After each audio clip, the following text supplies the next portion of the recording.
Donald Trump just got incredible news from the Polymarket betting website, and Kamala Harris is now seeding doubt that the presidential election will be free and fair. To help me go through all this, I have Emerald Robinson. Emerald, thank you for joining me again. It's always good to see you, Stephen. Thank you. So just some background for people that are new to my channel. Emerald is a former White House correspondent for NewsMax and OANN, as well as an incredible independent journalist breaking some of the biggest stories that were helpful to me in understanding the election and politics. Just last night and this morning, Kamala Harris started raising doubt about whether this election will be free and fair, saying the only way it won't be stolen is if Americans stand up for that. What the heck is she talking about? I thought our elections couldn't be stolen. Now she's seeding doubt that if she loses, the election was stolen. Well, you know what's also interesting about that, and I until you raised that for me, I hadn't really thought about it, but remember Kamala Harris was actually, when she was a senator, she was one of those senators in the committee questioning cybersecurity experts like J. Alex Halderman about voting machines and saying that they could be used to steal an election. And here we've come kind of full circle, right? There's these amazing clips of Kamala Harris from 2017 saying, our voting systems are vulnerable. The elections can be rigged. These machines are not secure. There's some interesting dynamics at play here. And I honestly, Stephen, I don't know for sure which way it will go. I will tell you why I'm a bit pessimistic, and Kamala Harris's recent statements like that make me more pessimistic, I guess. But I think that here's what I think. I think optically it's getting very difficult for Democrats to pull off a steal. Now, they could easily steal the election. All the processes are still in place, maybe even worse in some states than it was in 2020. So they could definitely, and I was having this conversation with an expert last night about it, and they said, the way they put it to me is the deviations will be so obvious this time around to the American public, because though I feel like Donald Trump had overwhelming support in 2020, it's even more overwhelming now because people have lived through 4 years of a Biden-Harris administration in which, it's like the Carter years, right? People can't afford groceries. And this is not just Republicans, okay? This is not just conservatives. I live in a mostly blue area, Stephen, and I hear complaints from people all the time about how they can't buy groceries, how life is harder. So actually, a steal is optically more difficult to pull off because people understand I didn't go vote for Kamala Harris. And it's just going to be harder. It's going to be a harder sell. So I think they're grappling with how do they create a narrative that it was stolen the other way around. Also, you got to keep in mind, they've already declared that January 6th, which will be the Electoral College certification, date, is a national emergency. They've designated the U.S. Secret Service as the entity that will oversee it. I don't think Election Day is the end of it. And Kamala Harris saying that tells you that's the case. You've also had CISA, Cybersecurity Infrastructure and Security Agency, under this, a sub-agency over the Department of Homeland Security, who supposedly make sure there's no foreign interference in our election, saying that you might not know election results on the day of the election in real time because of a DDoS cyber attack. And they didn't say you might not. Actually, they made it more as you won't. This is most likely to happen, which a cybersecurity expert who is also a county GOP chair pointed out to me. They're sending you all kinds of signals that there's going to be a lot of shenanigans on November 5th and the days afterward. So we're not going to know that day. And Kamala Harris saying this, though, means that they're hedging even more. You know what surprised me, though, Stephen, is that they went ahead with Kamala Harris because she's such a weak candidate and they knew it. And it was always optically difficult to say that people in America overwhelmingly went out and voted for her. So I'm surprised that she's even still the candidate. I thought they might pull another bait and switch, but you know, I don't know. I don't know what's going to happen, but it's definitely difficult to pull off a steal for Kamala Harris. So now they're flipping the script already and saying, if Donald Trump wins, it was stolen. Yeah. That was my thinking was now that it looks like momentum is moving in Trump's direction, that she's going to lose the swing states, especially Pennsylvania, that they may be setting this thing up so that when she loses, they can then say, oh, we need to file all these lawsuits. We can't trust the elections to be free and fair. They're going to do the exact thing that they demonized 4 years ago. Well, and basically what they did do, but weren't as prepared to do in 2016, right? When we get down to the state level, and I've been talking to a lot of different people in the states, there might be a possibility that they allow Donald Trump, and I say allow because they are still, the powers that be are still very much in charge of our election systems. The question is, will Americans believe it and go along with it? Pennsylvania is one they might let him pick up, and there's some interesting dynamics there, Stephen, that you probably haven't thought about.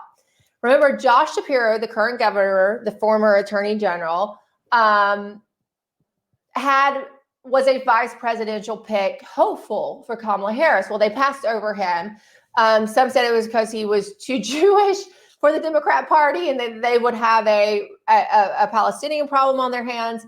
He was also problematic for some of the skeletons in his closet, and particularly one unsolved murder case in the state of Pennsylvania in which he kind of presided over as a district attorney that was coming back from the grave to haunt him.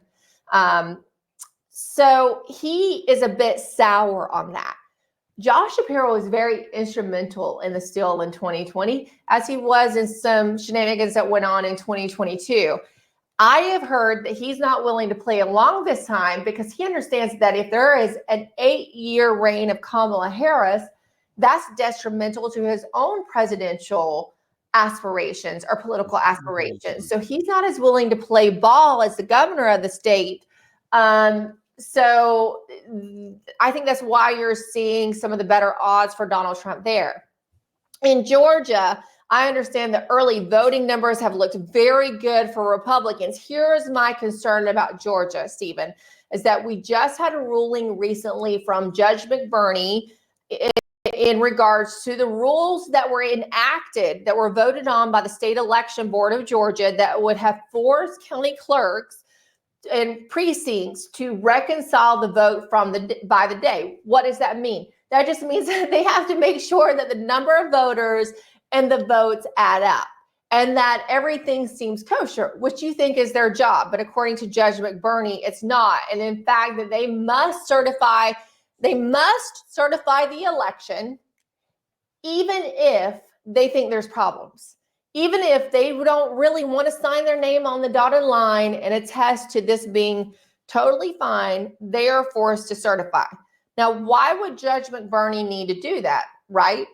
Why not just allow the clerks to do their job and say, hey, something doesn't look right here. Let's investigate it before we certify, which is what they should technically be allowed to do, even by law. And the state election board just tried to reiterate that with these rules that were put forward. But Judge McBurney just shot that down. Mark Elias, which is the Democrat super lawyer, former Perkins Coie, that would be familiar to the audience that's very familiar with Russiagate. Perkins Coie was a law firm that was very involved with the so-called Steele dossier. He has been working heavily in Georgia, filing litigation to try to stop rules like that from going forward. He celebrated the decision. I think Georgia's still a toss-up because of decisions like that from McBurney and other rules that have not been allowed to take place. I think instead of Pennsylvania, North Carolina is a bit problematic. Not only did you have Hurricane Helene, but Democrats had already, which was hit a very heavily red area. I know, I used to live in Western North Carolina. I know well. Asheville's the outlier. That's the region maybe that most people, or the city that most people focus on when they look at the news. But the outlying areas, you go 10 minutes out of Asheville and it's quite red.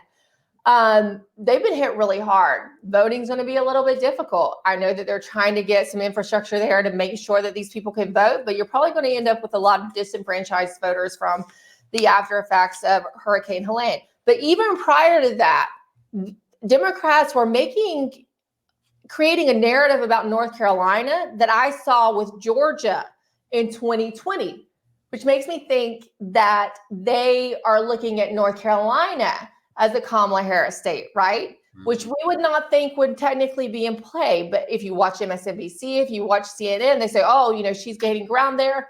Even I think MSNBC had her like +1. Some of the polls, the left-leaning polls had her +1 in North Carolina. And if you know the lay of the land, that's not true. That's not really the case. But now with Hurricane Helene and some of the officials that are in place that regarding the elections, like the state election board there is quite left-leaning. One of my friends who works in the state and had ran for North Carolina GOP, he says they're actually communists. He says the director of the state election board there is a avowed communist. And I mean, he would know, he's worked in the state long enough.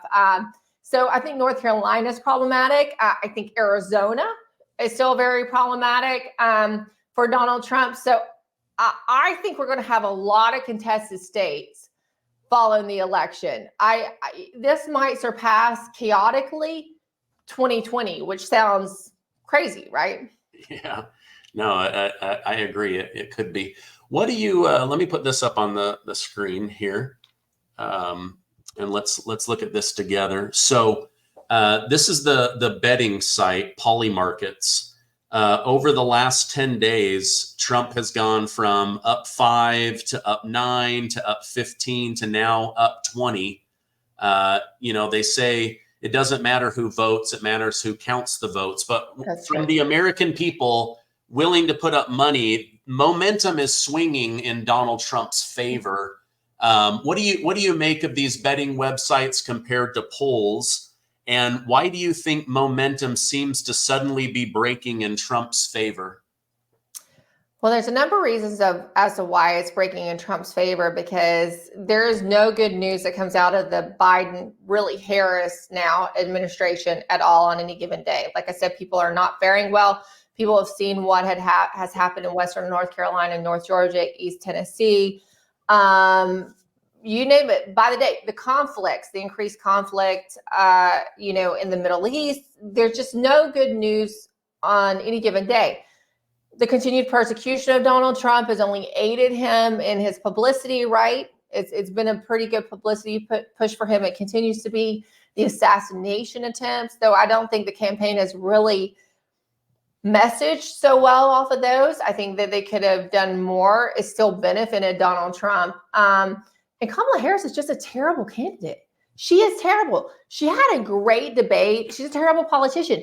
She can't go on TV unscripted and make two sentences make sense.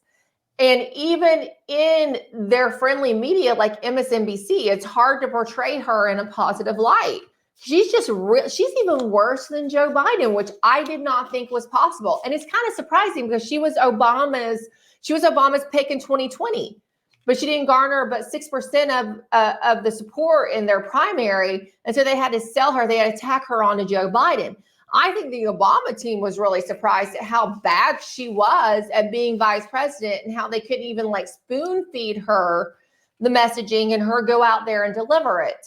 So she's just the worst possible optics that they could put out there. So I think the betting, and usually betting sites, right? The betting odds are actually better indicators than the polls.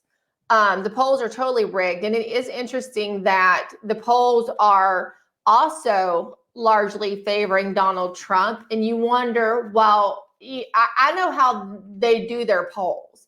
And it doesn't matter how unfavorable it is for the Democrat candidate. They can weight them in such a way typically, or they create a narrative from the polls. They selectively select data to push that favors the Democrat candidate. So we're in a very interesting time in which they're not able to do that. I had one friend who worked under the Trump Department of Justice as an assistant attorney general, and she told me she's actually concerned that they flipped tactics and now are trying to make would-be Republican voters complacent by making more positive polls for Donald Trump. Perhaps it is too big to rig. That's what a lot of the Trump supporters say, and that's what a lot of the Trump team tells me. I just know that the machine is still in place to be able to rig it if they can. And I'm not sure how much they even care about optics at this point. If they're putting the U.S. Secret Service in charge of January 6th and they expect, what do they call? Oh, they're expecting a mass casualty event in Congress is what they're saying. I'm not sure optics matter. And that's what it comes down to, I think, Stephen, on November 5th and the days after is, do they believe that they can pull it off and get the American people to go along with it, even though it looks bad? Or do they feel that even for them and their ability to rig it, it is too much optically to pull off and that the American people will not go along with it? I think that's what we're really facing, because it does matter who counts, and the same people are still counting. Now, I did have, I'll stop after this, a former Pentagon official who's still very tied into the national security state said to me the other day, he said, it might not feel like your election integrity activists are gaining a lot of ground on the election security front, but he said you are, in that you're shining a light on it. And it does make it harder for them to pull off, even if things have not changed, processes that have not changed, with more people actually looking at it, it makes it harder for them to steal it. But again, we'll see. Yeah. It is interesting. The polling has been all over the place. Yeah. Every year they say, oh, wow, I guess the pollsters were wrong again, and every so year. where people are actually putting up money. And this hasn't been Trump dominating. It's just really been in the last 10 days that he's seen this surge. I just can't help but think that some of that has to do with two things. Number one, I feel like Trump is better at articulating how he's going to make America more affordable, how he's going to make America great, how he's going to make America safe, how he's going to make America affordable. And on the other side, they've been, trotting her out of the basement more. And as people hear her more and more, they're cringing more and more. They're being turned off by her more and more. She's rejecting interviews left and right. I mean, for heaven's sakes, Time Magazine had a cover where literally their cover was, we invited Kamala Harris to do an interview and she rejected us. Meanwhile, Donald Trump did a 90-minute sit down. So I feel like maybe those two things, he's better at articulating how he's going to make your life better. And she is out in the public and people are going, we don't want any part of this.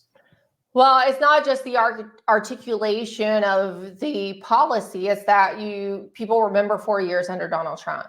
So he can just reference back the 4 years of his presidency and where most people were. I mean, clearly, once we got into 2020, it was a whole different scenario. But leading up to the pandemic, which, we could get into that. And what I think about the pandemic, it was convenient timing to take down a otherwise extremely good economy. Trump was headed into 2020 with very strong, not just GDP, because the economists, the corporatists, the stock markets gets focused on GDP. But what you also had that is often overlooked is you had real wage growth.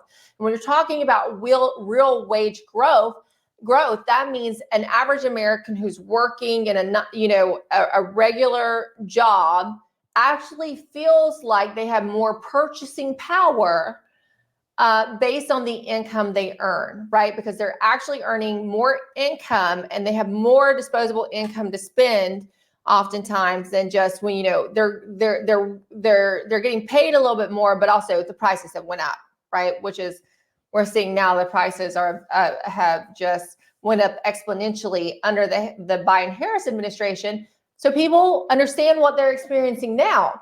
And when Kamala Harris is asked about what she's going to do to fix that, she says, oh, well, we need to turn over a new leaf. Well, she is actively a part of the administration in which people feel like they have less money, that they can't go to the store and buy as much goods, or, they can't go on that vacation because they don't have the disposable income. A lot of people now can't, housing prices are still astronomically high. They didn't go down or adjust the actual price of the home with the high interest rate we had, right? So people understand they can't go and buy a home.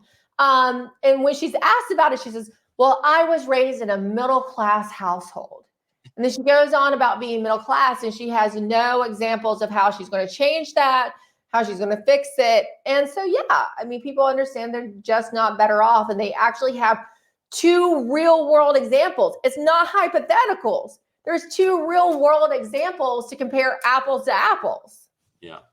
No, it's a really unique feature this go around, where they each have a track record to go off of, and one made your life more expensive. I realized real wage growth is kind of a tongue twister, but it made me think under Donald Trump, we had real wage growth, and under Kamala Harris, we had real rage growth. Oh, I mean, people are raging about how expensive life has become. Insurance up over 50%. Rents are up almost 60%. Mortgages almost 100%. Groceries on average over 25%. It's just become unbearable. All right, I want to switch gears. I don't want to just talk about there's another big story that just came out that I think you will want to weigh in on. Just this morning, Representative Loudermilk, Chairman Loudermilk of the Oversight Committee, obtained never before seen correspondence between J6 committee member Representative Liz Cheney and Cassidy Hutchinson. He said in the months leading up to Hutchinson's explosive testimony to the J6 committee, Liz Cheney was secretly communicating with Hutchinson's directly and indirectly through Trump's former communication, Alyssa Farah Griffin, despite Cheney knowing as a lawyer how unethical this is. This is witness tampering. This is planting seeds of how to testify. Of course, Alyssa Griffin went on to take a contract with The View. Anyway, what are your thoughts on this story coming out that Liz Cheney secretly communicating with a J6 witness?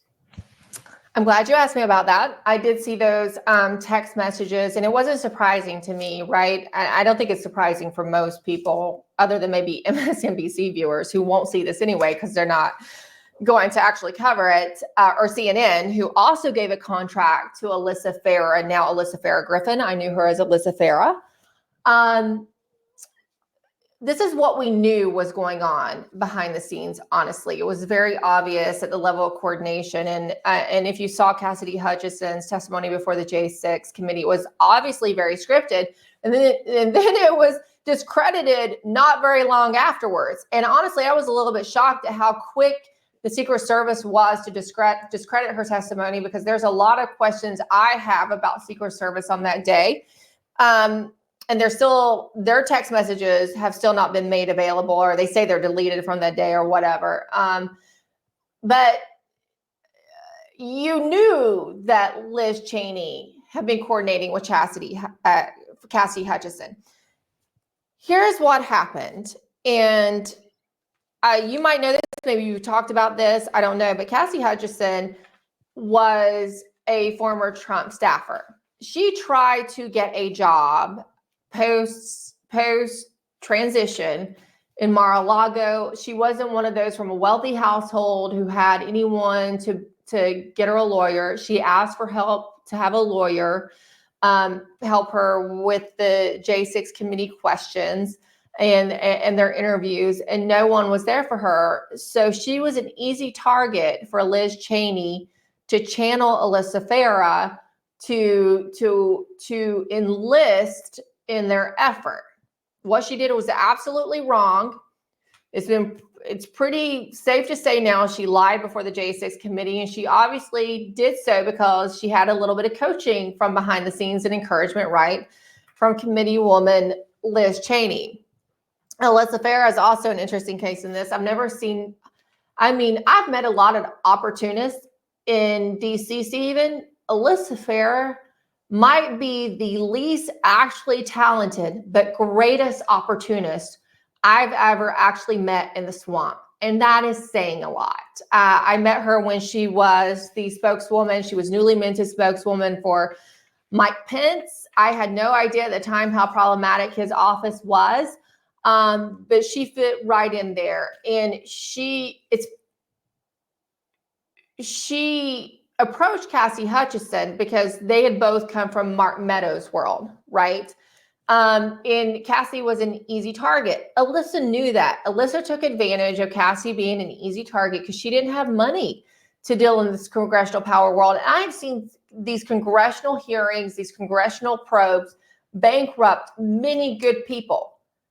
Americans don't know their names. You, Stephen, probably don't even know their names, but they're caught up in this political targeting of people like Donald Trump, and they're the ones who bear the brunt. Because of their legal fees, they lose their houses. They can't get jobs.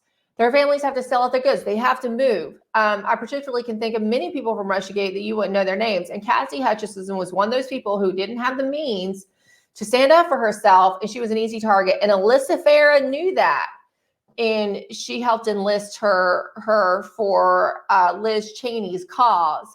Now, Alyssa Farah, there's a special place for her. And I don't think I probably ever really said this because she knows better. She comes from a better background. Her dad was the man behind WND, right? A very conservative site. And she knows exactly what she's doing. And now she's profiting at the expense of the American people. She has this contract on The View. But she probably has least integrity of most anybody I've met in Washington, D.C. Yeah. The full phrase, there's a special place for that person in hell. Well, I think working on The View would be hell. I couldn't stand to be around those women for 5 minutes. Oh my gosh, it would make me crazy. You know what? I think Alyssa is just probably fine. Meghan McCain probably had a harder time working with them than Alyssa Farah. I think Alyssa Farah, she doesn't. Meghan McCain might actually have more of a moral compass than Alyssa Farah. In all honesty, she's definitely whatever benefits her.